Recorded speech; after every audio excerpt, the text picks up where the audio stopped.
আসসালামু আলাইকুম। আমার এবারের ঈদ হতে যাচ্ছে সাউথ চায়না সির মাঝামাঝি কোনো একটা জায়গায়।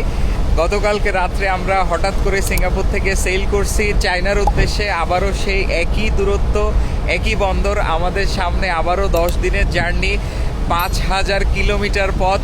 আর এর মাঝখানেই যেহেতু ঈদ আছে, সো সাউথ চায়না সির দিকে হয়তো ঈদ হবে, সেটা কোনো ইস্যু না। সিফেয়ারেতে এইরকম বহু অকেশন মিস হয়, যেদিন বাংলাদেশে ফিরবো সেদিন আমার জন্য ঈদ হবে। এনিওয়ে, এইবারের যাত্রায় আমরা 75,000 টন খনিজ তেল নিয়ে যাচ্ছি সিঙ্গাপুর থেকে চীনের ডংইং বন্দরের দিকে। এবারে আমাদের কার্গো একটু কম, সাধারণত 1 লক্ষ টন খনিজ তেল আমরা নেই, বাট এবার 25,000 টন শর্ট। এর কারণ হচ্ছে আমাদের দ্বিতীয় দফা একটা লোডিং হওয়ার কথা ছিল, যেটা ক্যান্সেল হয়ে গেছে। প্রথমবারে আমরা যখন 75,000 টন কার্গো লোড করে ফেলছি, এরপরে সাডেনলি ওয়েদার খারাপ হয়ে যায়, তারপরে লোডিংটা ক্যান্সেল হয়ে যায়।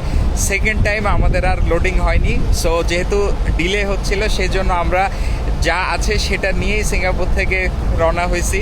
এর মাঝখানে আমরা আমাদের এই ভয়েজের জন্য 1300 টন জ্বালানি নিছি।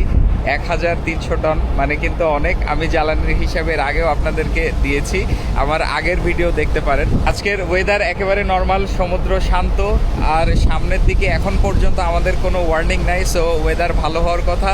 এখন থেকে 7-8 দিন বাদে আমরা যখন বোহাই সির দিকে যাব বা ইয়োলো সির দিকে যাব, সেখানে একটু ওয়েদার রাফ হতে পারে, সেখানে ঘন কুয়াশাও আছে।